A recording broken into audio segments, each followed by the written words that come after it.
Welcome back. ভূত ভীষণ horror podcast চ্যানেলে আপনাদের সকলকে স্বাগত জানাচ্ছি। আমি শুভ। আশা করি আপনারা সকলে খুব ভালো আছেন, সুস্থ আছেন ও নিরাপদে নির্বিঘ্নে আছেন। আপনারা জানেন যে আমরা আমাদের চ্যানেলে পূর্বে ঘটে যাওয়া কিছু সত্যি ভৌতিক ও অলৌকিক ঘটনা পাঠ করে শোনাই, আর এই ঘটনাগুলো সপ্তাহে 2টো করে আপলোড করে থাকি। অর্থাৎ প্রতি শনি ও মঙ্গলবারের মতোই আজ মঙ্গলবারেও আমি হাজির হয়েছি কিছু হাড় হিম করা সত্যি ভৌতিক ঘটনা নিয়ে। যেই ঘটনাগুলি পাঠিয়েছেন আপনাদের চ্যানেলের আরও একজন নতুন সদস্য। আমাদের কাছে আজকের ঘটনা প্রেরিকা একটু বেশি স্পেশাল, কারণ ইনি আমাদের রাজ্য বা দেশ থেকে নয়, আমাদের প্রতিবেশী দেশ বাংলাদেশ থেকে ঘটনাটি লিখে পাঠিয়েছেন। আমাদের দেশের সমস্ত শ্রোতা বা ঘটনা প্রেরক প্রেরিকাই আমাদের কাছে স্পেশাল, বাট বাইরের দেশ থেকেও যিনারা সমানভাবে আমাদের চ্যানেলটিকে সহযোগিতা করছেন আরও গ্রো করার জন্য, ওনারা আরও একটু বেশি স্পেশাল। যাই হোক, ভবিষ্যতেও সবাই এভাবেই আমাদের পাশে থাকবেন এই আশা রাখি। বেশি কথা বাড়াবো না, কারণ আজকের ঘটনাগুলো যেগুলো এসেছে সেগুলো আপনাদের সাথে শেয়ার না করা পর্যন্ত যেন মনের মধ্যে শান্তি পাচ্ছি না। অনুরোধ রাখছি ঘটনাটি শেষ পর্যন্ত শুনবেন। তাহলে কানে হেডফোনটা লাগিয়ে নিন আর হারিয়ে যান আজকের ভৌতিক ঘটনার জগতে। সকলে কমেন্ট করে জানাবেন আপনারা কে কোথা থেকে শুনছেন, আর চ্যানেলে নতুন হয়ে থাকলে চ্যানেলটি সাবস্ক্রাইব করে আমাদের পাশে থাকবেন। শুরু করছি আজকের ঘটনা। যেভাবে উনি লিখে পাঠিয়েছেন আমি সেভাবেই পড়ে শোনাচ্ছি। তবে শ্রোতাগণদের উদ্দেশ্যে আমি একটা কথা বলতে চাই যে ঘটনাটি আপনারা যারা শুনতে চলেছেন, ঘটনাটি কিন্তু শুরুর দিকে খুব একটা রোমাঞ্চকর না হলেও যত সময় পেরিয়েছে, মানে আমি ঘটনাটি যখন পড়ছিলাম, সেই ঘটনাটা যখন আমি শেষের দিকে যাচ্ছিলাম, আমার কিন্তু বেশি চমকপ্রদ মনে হয়েছে আর রোমাঞ্চকর মনে হয়েছে। তো আপনারা স্কিপ না করে শুনবেন, কারণ শুরুর দিক থেকে কিন্তু ঘটনাটা বুঝতে পারবেন, নাহলে পরে গিয়ে বুঝতে পারবেন না। তো চলুন ঘটনাটি শুনে নিন। আসসালামু আলাইকুম শুভ ভাইয়া, আশা করি আল্লাহর রহমতে অনেক ভালো আছেন। হ্যাঁ, আপনাকে অসংখ্য ধন্যবাদ। আমিও খুব ভালো আছি, আশা করি আপনিও ভালো আছেন। আমি ইসমতারা খাতুন বিপি। আমি টাঙ্গাইল থেকে আপনার চ্যানেলটির ঘটনাগুলো শুনি। আমাদের বাংলাদেশের অনেক ঘটনায় অনেকে পাঠিয়েছেন, সেগুলো সবই শুনেছি। যেই ঘটনাগুলোর দু একটা ঘটনা আমার পরিচিতদের মুখেও শুনেছিলাম, কিন্তু আপনি যতটা বিস্তারিতভাবে ঘটনাগুলো বলেছেন এতটা জানতাম না। আপনার চ্যানেলের সব ঘটনাই খুবই রোমাঞ্চকর।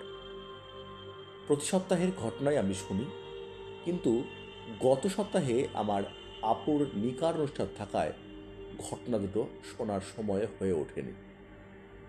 আমার আব্বুজানের বাসা কুমিল্লায়। আমার নিকার আগে যখন কুমিল্লায় থাকতাম, সে সময় বেশ কিছু ভৌতিক ঘটনা শুনেছিলাম। আর যে জায়গাগুলোতে এই ঘটনাগুলো ঘটেছে বলে শুনেছিলাম, সেই জায়গাগুলোতে গেছিলামও। তারপরে যেসব জায়গায় ঘটনা ঘটেছিল সেই জায়গার বর্ণনা আমি মুখ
তিনটি আত্মহত্যার ঘটনা ঘটার পর থেকেই সেই জমিদার বাড়িতে মাঝে মাঝে অস্বাভাবিক কিছু কিছু ঘটনা ঘটতে শুরু করে। রাত হওয়া মাত্র জমিদার বাড়িতে ভয়ানক রকম আর্তনাদ শুরু হয়। জমিদারের ছেলেরা একের পর এক অস্বাভাবিকভাবে মারা যায়। তারপর থেকে ধীরে ধীরে জমিদার বাড়ির দাপটও কমে যায়। একসময় হঠাৎই একদিন গোটা জমিদার বাড়ি ফাঁকা হয়ে যায়। কোনো মানুষ তো দূর, কাকপক্ষীও সেই বাড়িতে দেখা যেত না। রাতের অন্ধকার বাড়ার সাথে সাথে সেই বাড়ি যেন ভয়ানক একটা বাড়িতে পরিণত হয়। সন্ধ্যার পর কেউ আর সেই জমিদার বাড়ির কাছ দিয়েও যেত না। ঘটনার বেশ কয়েক বছর পরে জমিদারের সমস্ত কিছু সরকারি খাতায় চলে যাওয়ায় সেই বাড়িতে সরকারি কাজের জন্য কোনো অফিসার আসলে সেখানে থাকত। তবে শোনা যেত কেউই রাতে বেশিক্ষণ থাকতে পারত না। আব্বুর কাছে এই ঘটনা শোনার পর আমি আমার নিকার পরে সেই জমিদার বাড়িতে গিয়েছিলাম আমার জামাইকে নিয়ে। আমার জামাইয়েরও এই সমস্ত বিষয়ে বেশ ভালো আগ্রহ। ওনার কাছেও অনেক ঘটনা শুনেছি। অনেকবার অনেক ভয়ানক জায়গায় গিয়ে ঘুরে এসেছি আর বন্ধুদের সাথে। তাই আমি ঘটনাটা বলার পরে সেখানে আমাকে নিয়ে যায়। সেখানে যাওয়ার পর, অর্থাৎ সেই জমিদার বাড়িতে যাওয়ার পর যেসব অভিজ্ঞতা আমাদের হয়েছে সেগুলো এতটাই ভয়ানক যে সেই সময়কার কথাটা মনে করলেই একটাই কথা মাথায় আসে, সেটা হলো আমাদের সত্যি সেখানে যাওয়া হয়তো উচিত হয়নি। 2008 সালের কথা। আমি, আমার জামাই আর ওনার দুই বন্ধুতে মিলে ঠিক হয় পরগনা জেলার সেই অভিশপ্ত রাজবাড়িতে যাব। মার্চ মাসের মাঝামাঝি দিনে গিয়েছিলাম যতদূর মনে পড়ে। পরগনা জেলার সেই জমিদার বাড়ির থেকে 2 মাইল দূরে আমরা যখন পৌঁছাই তখন বিকেল 3টা মতো বাজে। সেখানে গিয়ে রাস্তায় কোনো যানবাহন তো দূর, একটা মানুষেরও দেখা পাওয়া যাচ্ছিল না, যাকে বললে সেই জমিদার বাড়ির ঠিকানাটা পাওয়া যেতে পারে। যাই হোক, অনেক সময় সেখানে থাকার পর একটা লোককে ভ্যান গাড়ি নিয়ে আমাদের দিকেই আসতে দেখা যায়। ওনাকে থামিয়ে আমার জামাই জিজ্ঞেস করে কালাপাহাড়ি জমিদার বাড়ির কথা, সেখানে যাবে কিনা। কালাপাহাড়ি জমিদার বাড়ির কথা শুনে সেই ভ্যান চালক একটু থতমত খায়। তারপরে ঢোক গিলে বলে যে ওখানে আপনারা কি করতে যাবেন। আমরা বললাম ওই ঘুরে দেখবো আর কি। ঘুরতে যাব শুনে সেই লোকটা যেন আরো চমকে গেল। শান্ত গলায় বলল, আপনারা ঘুরতে যাবেন কালাপাহাড়িতে, তাও এই সময়? আমরা ওনাকে বললাম, কেন কেন, কোনো সমস্যা আছে নাকি? এতে উনি বললেন, সমস্যা না থাকলে কি আর বলি, সেখানে তো কেউ দিনের বেলাও যায় না, আর এখন তো প্রায় সন্ধ্যা হয়ে এলো, আপনারা থাকবেন কোথায়? আমরা বললাম, শুনেছি সেই গ্রামে থাকার কোনো সমস্যা হয় না কারো, ওই ব্যবস্থা হয়ে যাবে কিছু একটা, আপনি চিন্তা করবেন না। আপনি বলুন না আপনি আমাদের নিয়ে যাবেন কি না, বেশি সময় নেব না, ভেতরে ঘুরে দেখেই চলে আসব। আপনার যা ভাড়া হয় আমরা না হয় দিয়ে দেব, তাতে কোনো সমস্যা নেই। দেখুন, আমার বাড়ি ওই গ্রামেই যেখানে আপনারা যেতে চাইছেন। রাত্রিতে থাকার অসুবিধা হবে না, আপনারা চাইলে আমার বাড়িতেই আজকে থাকতে পারেন। কিন্তু আমার একটা অনুরোধ, আপনারা ওই জমিদার বাড়িতে যাবেন না। বাড়িটা ভালো না, অভিশপ্ত একটা বাড়ি। যারাই আজ পর্যন্ত সেখানে গেছে কিছু না কিছু খারাপ তাদের সাথে ঘটেছেই। আমার জামাই আর ওনার বন্ধুরা ওনাকে বলল, তা বেশ তো, আপনার যখন ওই গ্রামে বাড়ি তাহলে তো ভালোই হলো। আমরা তো জমিদার বাড়িতে ঘুরতে যাওয়ার জন্য এসেছি, আপনি আমাদের সঙ্গে ওখানে চলুন, আমাদের ওখানে নিয়ে চলুন। কোনো সমস্যা মনে হলে না হলে বেরিয়ে যাব, সেখান থেকে আপনার বাড়িতে যাওয়া যাবে। এরপরে সেই ভদ্রলোক আমাদের অনেক অনুরোধ করেছিলেন সেই জমিদার বাড়িতে না যাওয়ার জন্য, কিন্তু আমাদের অনেক অনুরোধের পর আমাদের নিয়ে যেতে রাজি হয়। জমিদার বাড়ির সামনে পুকুর ঘাটের কাছে সেই ভ্যান চালক আমাদেরকে নামিয়ে দেয় আর বলে, সন্ধ্যা প্রায় হতে চলল, বেশি দেরি করো না, তোমরা গিয়ে একটু তাড়াতাড়ি ঘুরে এসো, আমি এখানেই তোমাদের জন্য অপেক্ষা করছি। এই বলে সেই ভ্যান চালক আমাদের জন্য সেখানে অপেক্ষা করে। আমরা সবাই জমিদার বাড়ির ভেতরে পা রাখতেই একটা অস্বাভাবিক নিস্তব্ধতা অনুভব করি। জমিদার বাড়ির ভেতরের প্রথম গেটটাতে পা রাখতেই কানে ভেসে এলো একটা করুণ কান্নার স্বর। বাড়িটির বারান্দা দিয়ে হাঁটতে হাঁটতে যখন আমরা চারিদিকে ঘুরে ঘুরে দেখছিলাম, মনে হচ্ছিল কেউ আমাদের যেন পেছনে পেছনে রয়েছে। কখনো কখনো হালকা, কখনো কখনো গরম হাওয়া অনুভব করছিলাম। বারান্দা দিয়ে একটা ঘরের ভেতরে ঢুকতে গিয়েছিলাম। সেই সময়ে অনেকগুলো বাদুড় সেই ঘরের ভেতর দিয়ে মাথার উপর দিয়ে বেরিয়ে যায়। আশ্চর্যের বিষয় হলো, জমিদার বাড়িতে কোনো ঘরেই তালা বন্ধ করা ছিল না।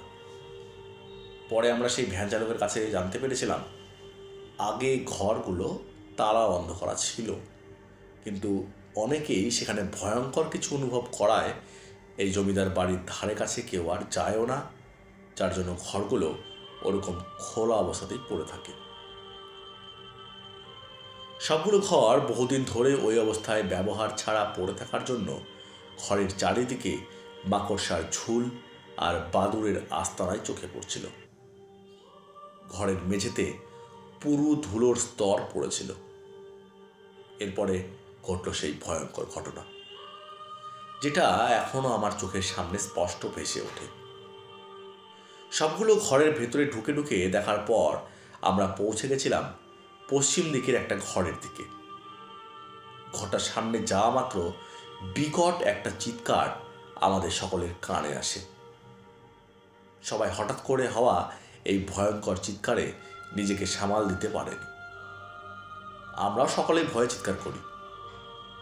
দেখলাম চোখের সামনে সেই ঘরের দরজাটা বিকট রকম আওয়াজ করে খুলে গেল। মনে হলো কেউ খুব জোরে ধাক্কা দিয়ে দরজাটা খুলে দিয়েছে। প্রাণের ঝুঁকি আছে জেনেও আমরা যেহেতু সেই অভিশপ্ত জমিদার বাড়ির রহস্য জানার জন্য সেখানে গেছিলাম, তাই এই সমস্ত ভয়ঙ্কর ঘটনা হওয়ার পরেও কিন্তু সেখান থেকে আমরা পালিয়ে আসিনি। আমার জামাইয়ের এক বন্ধু প্রথমে দরজাটা ঠিক একটু দূরে গিয়ে ঘরের ভেতরে উকি দিয়ে দেখে যে সেখানে কেউ আছে কিনা। দরজা আপনা থেকে খুলে যাওয়ার ব্যাপারটা আমরা সকলে দেখলেও অবাক করা বিষয় হলো, সেই ঘরে একটা পোকামাকড় পর্যন্ত আমরা দেখতে পাইনি। দরজা দিয়ে একে একে আমরা সবাই সেই ঘরের ভেতরে ঢুকে লক্ষ্য করলাম ঘরটার মেঝেতে না একটু ধুলো আছে আর না আছে ঘরে নোংরা হওয়া কোনো জিনিস। আমরা ধরে নিয়েছিলাম সবাইকে ভয় দেখানোর জন্যই মিথ্যে মিথ্যে গল্প বানিয়ে লোকমুখে এইসব ঘটনা ছড়ানো হয়েছে, যাতে কেউ সেই জমিদার বাড়িতে পা না রাখে। আর সেটা এই ঘরে যে থাকে তারই কাজ। সেই সময়ই আর একটা বিষয় খেয়াল হতেই চিন্তাভাবনা আমার পাল্টে গেল। যদি সত্যিই কেউ এই বাড়িতে থাকে বা এই ঘরে না থাকতো, তাহলে জমিদার বাড়ি সরকারের হাতে যাওয়ার পরে, সেটা কিছু সময় ব্যবহারের পরে কেনই বা তারা সেখানে থাকা ছেড়ে দিল। এই কথা ভাবতে ভাবতেই হঠাৎ সবাইকে চমকে দিয়ে দরজাটা দড়াম করে আওয়াজ করে বন্ধ হয়ে যায়। আমরা সকলে তখন সেই ঘরের মধ্যেই ছিলাম। দরজাটা বন্ধ হতেই আমার জামাই আর ওনার বন্ধুরা দরজাটা খোলার জন্য অনেকক্ষণ ধরে চেষ্টা করে, কিন্তু কোনোভাবেই সামান্যতম দরজাটা খোলার কোনো লক্ষণ দেখা গেল না। ঘরটার চেহারাটা ইতিমধ্যে যেন পাল্টাতে শুরু করে দিয়েছে ধীরে ধীরে। ঘরের জানালাটা একটা পুরু লোহার তৈরি ছিল, কিন্তু বহুদিন জল পড়ে পড়ে জং ধরে গেছিল।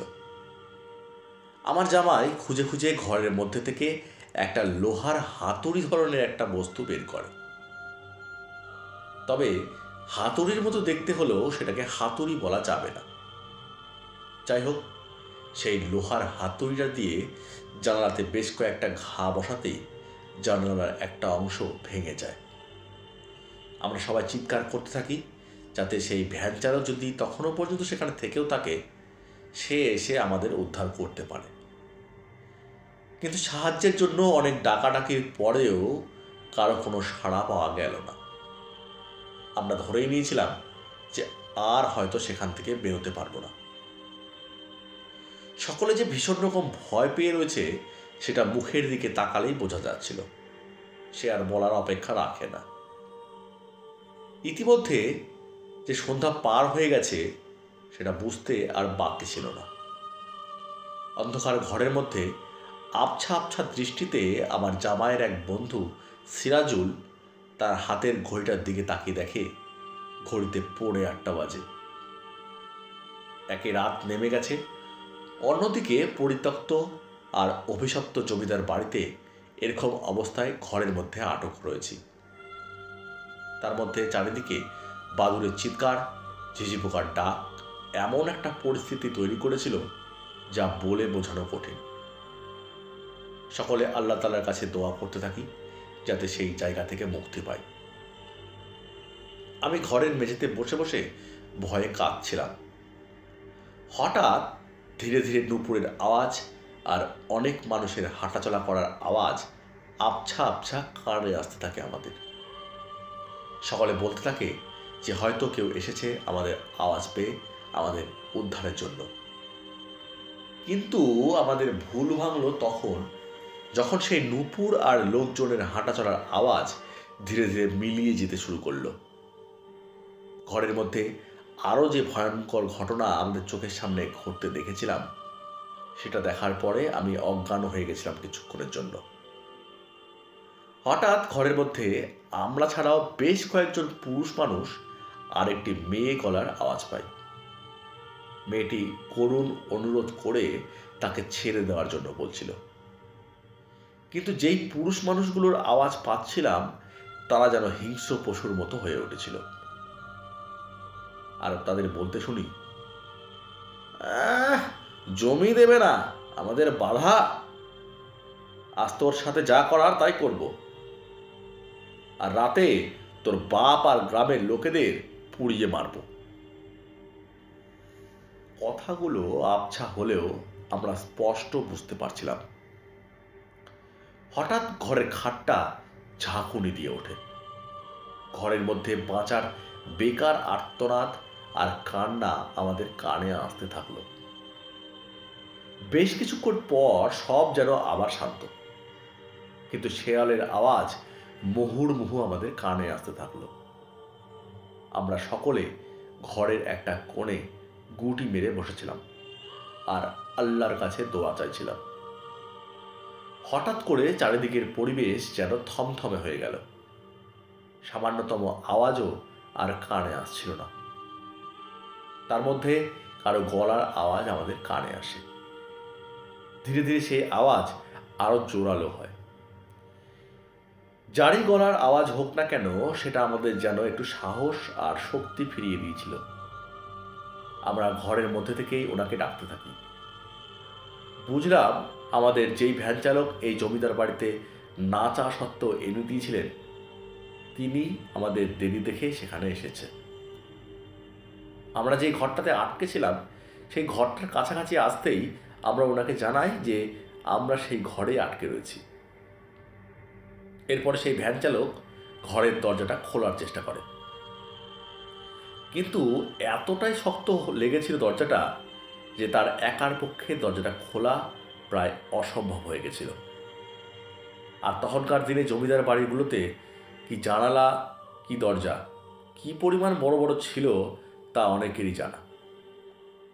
আমরা সবাই ঘরের ভেতর থেকে আর সেই ভ্যান চালক সবাই বাইরে থেকে খুব চেষ্টা করা হয় দরজাটা খোলার, কিন্তু সেটা কোনো মতেই সম্ভব হচ্ছিল না। অনেকক্ষণ চেষ্টার পর দরজাটা খুলতে সক্ষম হই আমরা। ঘর থেকে বেরিয়েই আমরা যেন জানটা ফিরে পাই। সেই ভ্যান চালক আঙ্কেলকে অনেক ধন্যবাদ জানাই আমরা সকলে। রাত তখন প্রায় 9টা।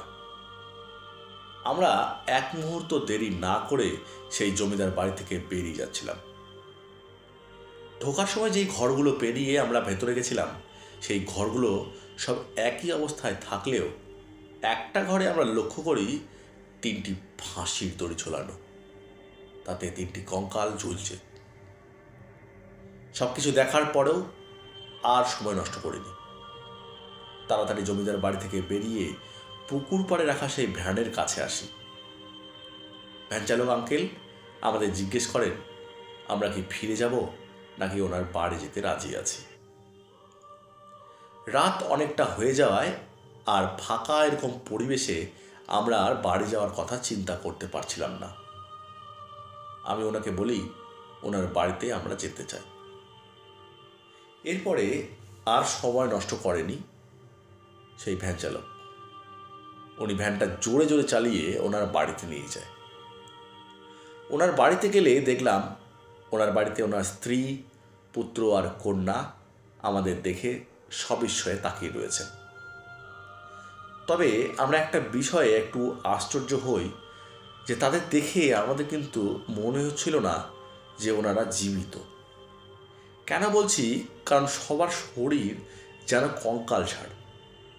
মেয়েটার গলার নিচে কালশিটে একটা দাগ। যাই হোক, সে রাতে খাওয়া দাওয়া করে রাতে শুয়ে পড়ি। সেই ভ্যান চালক আমাদের অভয় দেন যে তাদের কোনো ভয় নেই সেখানে, আর কোনো সমস্যাতেও তাদের পড়তে হবে না। আর সকাল হলেই সে সেই রাস্তার মোড় থেকে উঠেছিলাম সেখানেই পৌঁছে দিয়ে আসবেন। যাই হোক, আমরা ঘুমিয়ে পড়ি। সকাল হতেই একটা ভয়ঙ্কর ঘটনা আমার চোখে আসে। আমি সাধারণত বাসাতেও খুব সকালেই উঠি। তার জন্যই হোক, সেই অভ্যাসের কারণে হোক বা অন্য কোনো কারণেই হোক, আমার ঘুম ভেঙে যায় সেদিনও। ঘুম থেকে উঠে দেখি আমরা যে বাড়িতে শুয়েছিলাম সেখানে ঘুম থেকে উঠে আমরা সেখানে নেই। আমরা দেখি গ্রামের পুকুর ধারে একটা শ্যাওড়া গাছের নিচে শুয়ে আছি। আমি সবাইকে ডাক দিতেই সবাই লাফিয়ে ওঠে। সবাই নিজের অবস্থান দেখে ঘাবড়ে যায়, জিজ্ঞেস করে এটা কিভাবে সম্ভব হলো। পাশ দিয়ে সেরকম একটা লোক সে সময় অনেকগুলো ছাগল নিয়ে যাচ্ছিল। আমরা তাকে জিজ্ঞেস করি যে আমরা কোথায় আছি, মানে কোন গ্রামে আছি। লোকটা আমাদের প্রথমে দেখে একটু থতমত খায়, তারপরে বলে আপনাদের তো চিনলাম না, বলে গ্রামের নামটা বলল। বর্তমানে গ্রামের নামটা মনে নেই, সেই জন্য লিখতে পারলাম না। তারপরে উনি আমাদেরকে বলেন ছাগলগুলো বেঁধে দিয়ে এসে আমাদের সাথে কথা বলবেন। কিছুক্ষণ পরে উনি এলেনও। ওনার সাথে অনেকক্ষণ কথা বলি, গতদিনে ঘটা সমস্ত ঘটনা ওনাকে বলি, আর এটাও বলি ওনার বাড়িতেই রাতে শুতে দিয়েছিলেন। আর আজকে এভাবে এখানে নিজেদের আবিষ্কার করলাম। এরপরে উনি যা বললেন আমাদের মাথায় যেন বাজ পড়ার মতো হয়েছিল। ওনাকে যখন সেই লোকটির কথা বলা হয়, লোকটির বর্ণনা শুনে সে জানায় সে সেই জমিদার বাড়ির ছেলের লোকেদের দেওয়া আগুনে পুড়ে বাড়ি শুদ্ধ সবাই মারা গেছিল। কিন্তু আমাদের মুখে ওনার কথা শোনাতে উনিও বেশ ভালো মতো ভয় পেয়েছেন, এটা আমরা বুঝতে পারি। যাই হোক, তারপরে আমরা অতদূর রাস্তা পায়ে হেঁটে তারপর গাড়ি ধরে বাড়ি আসি। তা এই ছিল আমাদের সেই ভয়ঙ্কর রাতের অভিজ্ঞতার কথা। সেই অভিশপ্ত জমিদার বাড়িতে গিয়ে আমাদের সাথে কিন্তু এইসব ঘটনা ঘটেছিল, যেগুলো আজও আমাদের স্মরণে চিরস্মরণীয় বলা যেতে পারে। ঘটনাটি যদি তোমাদের ভালো লাগে চ্যানেলের শ্রোতাদের সঙ্গে শেয়ার করো, পড়ে শোনালে খুবই আনন্দিত হব। আজকের মতো এইটুকুই। ভবিষ্যতে যদি কোনো ঘটনা আমার জানা হয় তাহলে অবশ্যই লিখে পাঠাবো। আমার দোয়া থাকলো আপনাদের চ্যানেলের প্রতি, চ্যানেলটি আরও বড় হয়ে উঠুক। তো শ্রোতা বন্ধুগণ, আপনারা ঘটনাটি কিন্তু শুনলেন। ঘটনাটি শোনার পর আপনাদের কেমন লাগলো সেটা কিন্তু কমেন্ট বক্সে কমেন্ট করে জানাতে ভুলবেন না। ঘটনাটি আমি যখন প্রথম পড়লাম, আমার একটা কথাই মনে হচ্ছিল যে মানুষের কত ধরনের ইচ্ছা থাকতে পারে। মানে এরকম অভিশপ্ত বাড়িতে এতদিন যাবৎ কোনো লোকজন প্রবেশ করেনি, ভয়ঙ্কর ভয়ঙ্কর সব জিনিসপত্র ঘটে, সেই সব জানার পরেও যে মানুষ সেখানে যাওয়ার জন্য আগ্রহী থাকে, সেটা কিন্তু একটা মানে চরম উত্তেজনার ব্যাপার আর কি। যাই হোক, স্মিতা দিদিভাই, আপনাকে অসংখ্য ধন্যবাদ আমাদের চ্যানেলে ঘটনাটি লিখে পাঠানোর জন্য। আমি আপনাকে আবারও ধন্যবাদ দিতে চাই, কারণ আপনি আমাদের দেশের বাইরে থেকে আমাদের চ্যানেলটি ফলো করছেন আর আমাদের সাথে এভাবেই সহযোগিতা করছেন। তো শ্রোতা বন্ধুগণ, আপনারা যারা ঘটনাটি শুনলেন, আপনাদের সাথেও যদি এরকম কোনো ভৌতিক ঘটনা বা অলৌকিক ঘটনা ঘটে থাকে বা এরকম কোনো ঘটনার সাক্ষী থাকেন, তাহলে সেগুলো কিন্তু আমাদের সঙ্গে শেয়ার করতে পারেন, আমাদের চ্যানেলের শ্রোতাদের সঙ্গে শেয়ার করতে পারেন। আমি চাই আপনারা সেই সমস্ত ঘটনা আমাদের লিখে পাঠান। তো আপনাদের উদ্দেশ্যে একটা কথা আরও বলতে চাই যে আমাদের চ্যানেলের যে লিঙ্কগুলো, ঘটনার লিঙ্কগুলো, সেগুলো যদি আপনারা পারেন আপনাদের পরিচিত সবার সঙ্গে একটু শেয়ার করে দেবেন। তাতে করে বহু শ্রোতা কিন্তু আমাদের চ্যানেলের এই ঘটনাগুলো শুনতে পারবে আর আমাদের চ্যানেলে যুক্ত হতে পারবেন। আমি খুবই খুশি আর আনন্দিত এই কারণেই যে আমাদের চ্যানেলে বেশ ভালো সংখ্যক শ্রোতা কিন্তু ঘটনাগুলো শুনছেন, আমাদের সাথে রয়েছেন। আমরা ইতিমধ্যে প্রায় 1.1K ফলোয়ার্স যুক্ত করতে পেরেছি। এটা সম্ভব একমাত্র হয়েছে আপনাদের কারণেই, আপনারা পাশে থেকেছেন বলেই আমরা এত দূর আসতে পেরেছি। যাই হোক, আমরা আশা করব আপনারা এভাবেই আমাদের সহযোগিতা করবেন আর ভবিষ্যতেও আমাদের সঙ্গে এভাবে রইবেন। তো এই সমস্ত ঘটনা অনেকে হয়তো বিশ্বাস করবেন বা করবেন না। আমি সেই সমস্ত শ্রোতা বন্ধুগণদের বলতে চাই যে আপনারা যদি এই সমস্ত ঘটনা বিশ্বাস না করেন, আপনারা কিন্তু ঘটনাগুলো এন্টারটেনমেন্ট হিসাবে শুনতে পারেন। কারণ আপনারা যদি বিশ্বাস না করেন, আমাদের কিন্তু সাধ্য নেই যে আপনাদেরকে সেগুলো বিশ্বাস করাবো। কারণ যতক্ষণ কারোর সঙ্গে সেই সমস্ত ভৌতিক ঘটনা ঘটে বা না ঘটে, সেটা কিন্তু তারা বিশ্বাস করবেন না। তবে যে সমস্ত শ্রোতা বন্ধুগণ বিশ্বাস করেন যে এই সমস্ত নেগেটিভ এনার্জি বা ভূত প্রেত জিন যাই হোক না কেন, আপনারা যাই ধরুন না কেন বা মানুন না কেন, সেই সমস্ত কিছু ঘটনা যারা বিশ্বাস করেন, আপনারা জানেন যে এই সমস্ত ঘটনা ঘটে। আমার সঙ্গেও, নিজের সঙ্গেও আমি এইসব ঘটনার কিছু সাক্ষী রয়েছি। কিছু কিছু অবিশ্বাস্য ঘটনা আমারও জানা রয়েছে। তো আমিও সেই জন্য বিশ্বাস করি যে এই সমস্ত ঘটনা সত্যি ঘটার জন্য এইসব নেগেটিভ এনার্জি দায়ী। তো যাই হোক শ্রোতা বন্ধুগণ, আপনাদের যদি কোনো এই সমস্ত ভৌতিক ঘটনা জানা থাকে বা অলৌকিক ঘটনা জানা থাকে, আমাদেরকে সেই সমস্ত ঘটনা পাঠাতে হলে আমাদের চ্যানেলের ইমেল আইডিতে ইমেল করে পাঠাতে পারেন। আমাদের চ্যানেলের ইমেল আইডি হলো bhutbhishonstory@gmail.com। এছাড়া আপনারা আমাদের সঙ্গে যোগাযোগ করতে পারেন সোশ্যাল সাইটে, ইনস্টাগ্রাম বা ফেসবুকে। আমাদের সঙ্গে ইনস্টাগ্রামে যোগাযোগ করতে হলে আমাদের অ্যাকাউন্টটি ফলো করুন। আমাদের অ্যাকাউন্টটি হলো শুভ1694, এছাড়া অমৃতা সরকার 4540। আমরা চ্যানেলে ডেসক্রিপশনে আমাদের ইমেল আইডি এবং ইনস্টাগ্রাম আইডি এছাড়া হোয়াটসঅ্যাপ নাম্বারটা কিন্তু দিয়ে রাখছি। আমার সঙ্গে সরাসরি যোগাযোগ করতে হলে যদি হোয়াটসঅ্যাপে আপনারা যোগাযোগ করতে চান, আমাদের হোয়াটসঅ্যাপ নাম্বার হলো 9563116731। আপনারা এখানে সরাসরি আমাদের সঙ্গে ঘটনাগুলো শেয়ার করতে পারেন। আপনারা আমাদের সঙ্গে ফোনে যোগাযোগ করেও এই ঘটনাগুলো বলতে পারেন। তো যাই হোক, কোনো শ্রোতা যদি আমাদের চ্যানেলের স্টুডিওতে এসে সে সমস্ত ঘটনা যেগুলো আপনারা জানেন সেগুলো যদি শেয়ার করতে চান, আপনারা আসুন, আমরা আপনাদেরকে স্বাগত জানাই আমাদের স্টুডিওতে। তো ঠিক আছে, দেশের বাইরে থেকে যদি কেউ ঘটনা পাঠান, যেরকম আজকের ঘটনা প্রেরিকা পাঠিয়েছেন, আপনারা কিন্তু ভয়েস ক্লিপ করে আমাদের হোয়াটসঅ্যাপ নাম্বারে পাঠাতে পারেন। তো এরকমই আগামী রবিবারে পবিত্র ঈদ, রমজান মাস। তো এই রমজানের মাসে আরও একজন প্রেরিকার পাঠানো ঘটনা কিন্তু আপনারা শুনতে পারবেন। ঘটনার চ্যানেলটি সাবস্ক্রাইব করে রাখুন আর নোটিফিকেশানটি অন করে রাখুন।